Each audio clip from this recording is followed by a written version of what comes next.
Hello guys, it's Kulatius and Latios, and for this video, I'm going to try my best to read you the last two subway stations.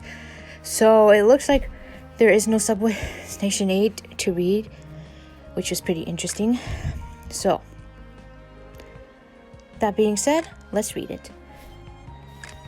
Alright. Feeling somewhat lighthearted, I walked into the cabin. My heart seemed to be engulfed in a sweet joy. Would I be able to change the ending if I could have met him earlier? If I could enter this life at an earlier time. Ending? I couldn't help but say it out loud. Deep in my mind, I seemed to still remember how everything would proceed. But I wasn't feeling the same happiness back then. Aww. What are you thinking about? A lot. Turn us back, bro.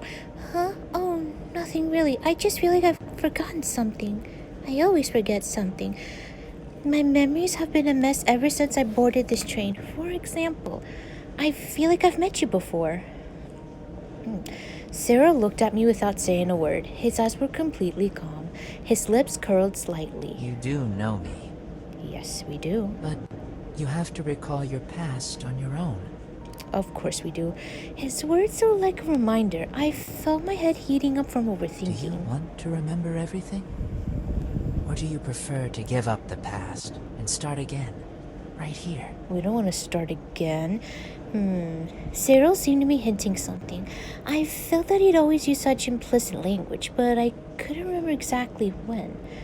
Dada, who are you exactly? Would it be better if I'm only an acquaintance you met on the train? Yeah, I'll buy it. What are you saying? The human noise I've been hearing started to get louder, and I could tell some of the words. They were all voices that came from my mind. Angela, why did you just hang up on me this morning without letting me finish? I'm sorry, Miss Angela, but you have to leave. Oh, this is the first program I've seen that moved me so deeply, Angela. Miss Angela, I saw the wonderful news documentary you did on Key. Miss Angela, I know Gavin didn't want to drag you into this, but this is why I wanted to see you today. All those people in this city, as well as their bond with me, started to come back. I also started to remember that one person deep in my memories. Ooh, as the voices got louder, they eventually turned into a big explosion. I saw rays of white light descending in front of me. I then looked outside the window. The mist seemed to have fallen slightly, unveiling part of the familiar Loveland city. I never realized I had such a deep connection with the city. I spent so many years here, never stopped. Yet all the futures I tried to change had already become the past. When the doors opened again, I slowly rose to my feet. The passion in Cyril's eyes had disappeared. He also got up and bowed to me, just like our fake first encounter. We've arrived. Thank you. We have arrived. All right, auditorium. The university auditorium was packed with eager students in uniforms. All I heard was their excited whispering. This is their college years, huh? I felt shocked when I found myself sitting at the side of the first row, holding a beautiful flower bouquet. Let us put our hands together to welcome the new student representative, Victor, from the Faculty of Economics and Management. I heard the familiar sound of clearing throat on the stage and immediately raised my head, only to see that young and handsome face. I froze for a few seconds. Thank you. A very good afternoon to everyone. So they voiced this, huh? I couldn't keep my mouth closed as I saw young Victor on the stage wearing a uniform. Ooh, he looks hot. He just turned 18. 18, huh? How old is he right now? 28? So 12 years ago, right? Wait, 28. I mean 10. He already looked more mature than other freshmen, but his facial expression was odd enough for a young man of his age. I couldn't hold my grin. It's Victor. It's normal. To my surprise, Victor immediately looked over. I saw his cold eyes and quickly put on a serious face. He also looked away and started his speech. First of all, welcome to the university. Today marks a new beginning to every one of you. Oh. Yes, his calm and steady voice already sounded like how it would sound many years ago, but there was more aggressiveness on his face. I heard curious whispers nearby. Oh wow, he really is a student representative. He's more like a senior. No, a sensei. Is that the new student who turned down overseas offer and decided to come to a university instead? I heard he said he must stay in Loveland City during the interview. I was like, what do we have here? Treasures? What? I don't know. Hearing their discussions, I started to get curious too. Indeed, I had never asked Victor why he decided to stay at Loveland City. Well, let's find out. He never told us, right? For someone with his talents, surely he could have gone to a better college or moved to a bigger city to start his business. And I hope you all can find what you want here. Uh-huh. As my mind wandered away, Victor had already finished his speech. I quickly put down the bouquet and started clapping with everyone else. Congrats! What are you clapping for? Go, everybody! Huh? The what was hurrying me up, so I grabbed the bouquet and stood up. Victor took a step back and looked at me. I finally realized what was going on. No wonder I was sitting here. Turned out that I was supposed to... I stumbled my way up the stage and tripped over my own feet. Just when people started to crowd in surprise, I saw two strong arms reaching out to me. Careful. Oh, thank you. His arms felt familiar. When I looked up, I saw his calm eyes. Here's some flowers for you. Thanks. Oh, well, you're welcome. His voice was as flat and emotionless as 10 years later, a man of few words as always. I looked at his young face, and my emotions they hit me. I curled my lips up. Can you stand up now? Yes. What? Oops. No, I can't. I just realized that I was still leaning on him. I quickly got up on my feet. Sorry, I didn't mean it. Victor frowned slightly, looking at him. I felt like I had returned to LFG CEO's office.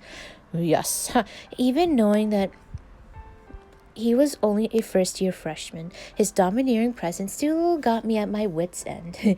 I finally managed to pull myself together when the host came to ask me to leave. Let's work hard for the next 4 years. Oh. I turned around, quickly clenched my hand, and gave him a cheer-up pose. He only gave me a blank look and pointed to his left face. I was puzzled for a while before finding a leaf on my hair. Embarrassed, I quickly removed the leaf and walked off the stage. Why did I make such a silly pose? What's he gonna think of me? For one split second, Victor had some suspicion while holding the fresh flowers on the stage. She reminds me of her. Uh-oh. Uh-huh. The young man mumbled to himself in the auditorium. A trivial possibility came to him along with this thought. And when the applause started again, he no longer thought about it. Never again. Ooh. Yup. It's she that we're looking for. English boys' school. I think this is Elysian, maybe? Yes. After walking up the last step, I was finally able to see the entire school from above. Classic British-style buildings were covered by Boston ivy. I could feel the rich and long history from every corner of this place. Many blonde boys... That's a weird way of describing... Many boys raced on the grass. They seemed to be playing an intensive rugby game. King Edward... What is that, the 4th? I don't know. Boys' school. I need to brush up on my Roman numerals. I looked up at the school sign and read it out. Ma'am. Was that Lucian? Ma'am. I can't hear him, but yes. A young voice came from behind. Polite but distant. I turned back. Oh, there he is. Oh, your outfit looks like a butler's outfit. Under the sun, a young boy in uniform looked at me politely. I saw solitude and distance that shouldn't be found on his age from his purple eyes. But I still found it hard to believe when someone I only saw in photos stood right in front of me. The sole Lucian. Yes. I looked up slightly at the young Lucian and curled my lips. You are Lucian, aren't you? Who are you? Lucian didn't look away. Instead, he carefully observed me with those sharp eyes. I heard a light chuckle. You must not be a teacher. No. Why do you say that? Because... You were looking around just now. Oh. As if you're curious. Yeah, a teacher would not do that. Teachers wouldn't do that. Yeah, thank you. You said it. Yeah. What if I'm a new teacher here? Oh, what if I am a new teacher here? Lucian looked at me with suspicion. He hadn't dropped his guard. Do you not trust me? If you aren't lying, that means I still need to practice my observation skills. Lucian shrugged and sat on the track nearby. Warm sunshine shined on him, forming a halo around him. I sat next to him naturally. He looked back at me, confused and uncomfortable. He then moved away for half a meter. Why aren't you playing with everyone else? Why aren't you playing with everyone else? Playing? Is that what you use for... I don't know. Lysian looked at those sweating boys. What? Sweating boys, but didn't reply. He just kept staring at them with desire and persistence in his eyes. I recalled something that Lysian once told me unintentionally. It finally made sense. I took a deep breath and stretched my legs. To observe, you don't always have to be an outsider. Oh, sometimes you may have unexpected findings by getting close to the objects and interacting with them. Don't you think so? I tilted my head and saw his surprised eyes. Lysian blushed. Oh, I love it when he blushes. As if he wanted to say something, but he only pressed his lips together. I looked at him. Somehow, I felt an urge and gently rubbed his hair. By the way, ma'am, what do you teach? We don't teach nothing. I couldn't find an appropriate excuse for the unexpected question, but I didn't want to lose Lysian's trust either. An idea suddenly came to me. Archery. You have archery classes, don't you? Oh. Yeah, but that's an elective for seniors only. So I can't take it yet. Oh, I see. Will you still be teaching it next year? Maybe. Lysian sounded eager. I felt I had to continue with this white lie. I'll I choose will. that elective next year. Oh. We will meet again, won't we? Yeah. I didn't sound convincing at all, but I nodded with a fake confidence. Lysian seemed to be relaxed. His eyes were smiling. They were shining and so beautiful. Oh, right. Ma'am, may I know your name, please? My name, huh? I'll let you know the next time we meet. Not really. It's Angela. What? Well, I will let you know. Nighttime Street. I don't know which one is what. After the white light disappeared, I saw darkness again. I squinted my eyes and found myself standing under a tree at the roadside. The chilling night wind blew past me. This is so cold. I crossed my arms to keep warm, not knowing where to go. All of a sudden, I saw a blinding light coming from the darkness.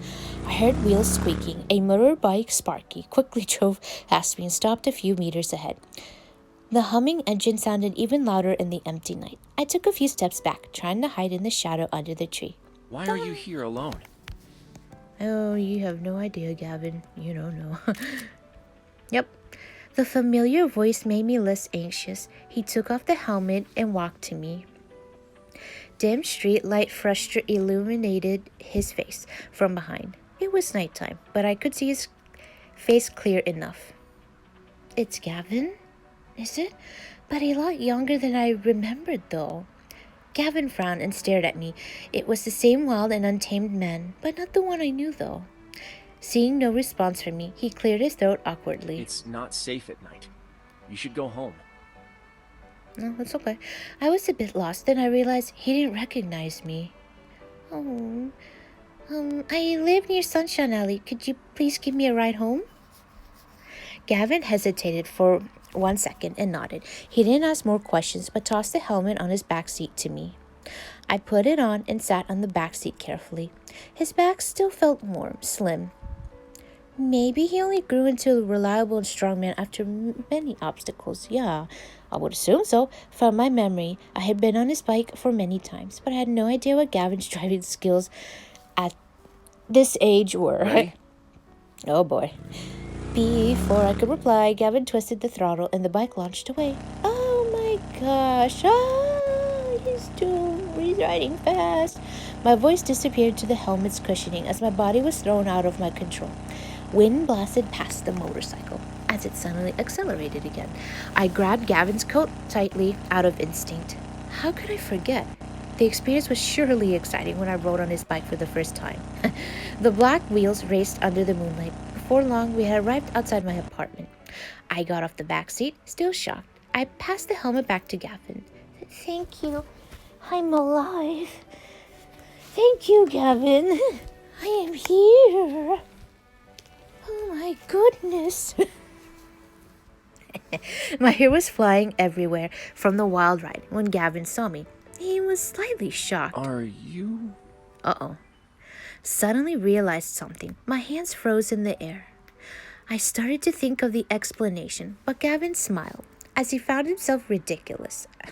So if he found himself ridiculous, what's wrong? Nothing. Goodbye. Okay, goodbye. Relieved, I was about to turn back and leave, but Gavin called me again. Wait. Can I ask... Oh, Gavin scratched the back of his neck and took a deep breath, as if he made an important decision. If I'm about to write to a girl, what should I write? Oh, is he asking for us? When he said it, Gavin no longer felt cold and aggressive, but his voice began to soften like icicles in the warm spring breeze. I'm just asking. You don't have to answer me. What would you write? Like, how are you doing? I don't know. I smile. Anything, as long as you put your heart into it. I'm sure she'll be able to see it. Aw. That's so cute. And then... Keto. New York Underground Studios. Right? New York? Right? I heard... Oh, let's see. Whew. I heard rhythmic melodies from the next door, but the practice room in front of me was completely silent. I carefully pushed the door open and peeked inside. Anybody here? I suddenly heard someone typing fast on the keyboard in the corner. Let's see. Alright. I tried to take a sneak peek, with half of the lights switched off. The room was a bit dim, making the computer screen even brighter. Kiro. His blonde hair was eye-catching as ever, but there was absolutely, no smile on his stunningly handsome face. Kiro's blue eyes were focused on the screen. He was typing so fast that he completely didn't notice me at all. Is he writing a song, or... I looked at Kiro and suddenly realized that he could have already become key student by now. Oh, did he? Would I be interrupting his practice? He looks interesting in these clothes. I took a step back, but Kiro seemed to be alerted by my sound. He raised his head. Who are you? I quickly made up an excuse. I was looking for someone. Ooh, Kiro blinked a few times and figured it out. He put the laptop outside, got on his feet, and walked to me. Who are you looking for? I know all the band members in this building. I can take you there. We're looking for you. He gave me a brilliant smile on the dim classroom. I couldn't be more familiar with that smile. He was always smiling in the concerts, reality shows, ads, or in every moment that he spent with me. Aww, like a little sun that kept giving energy to everyone around. I also smiled and waved to him. Don't worry, the person I'm after's already gone. Sorry to distract your Oh, I almost said What did you say? Happy days. Yes. I quickly changed the topic. Speaking of which, you look so cool, like those awesome hackers in the movies. Kiro paused a second and burst into laughter. I'm not that good, but at least I have the pose down. Pose? And you're right. Congratulations. I am indeed learning to become a hacker.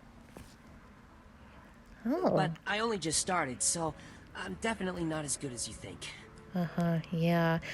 But I have faith in you. You will make a great hacker in the future. Do you really think hackers are cool? Yeah? Yeah, like the dark heroes who fight for justice without being recognized. We're in the dark, yes. Dark heroes, huh? We shall stand in darkness as we defend the light. That's right, yes. Kiro mumbled to himself, but I saw determination in those blue, beautiful eyes of his. Thank you. I will be a great hacker. Like a superhero. I nodded empathetically. Oh, right. Do you want to come listen to our band rehearse later? It's unofficial. Okay, yeah. He blinked to me playfully. I couldn't help but start to smile, too. Of course. Yeah, I'd go. I glanced at his laptop again when walking together to the rehearsal classroom. I might have witnessed a different side of him. But whenever he was smiling, silent, a star, or a hacker, to me, he was always Kiro, the unique one and only Kiro. Aw, that was so cute. So next video is going to have 7, which has no voice whatsoever. And you're about to find out why. So I'll see you in the next video.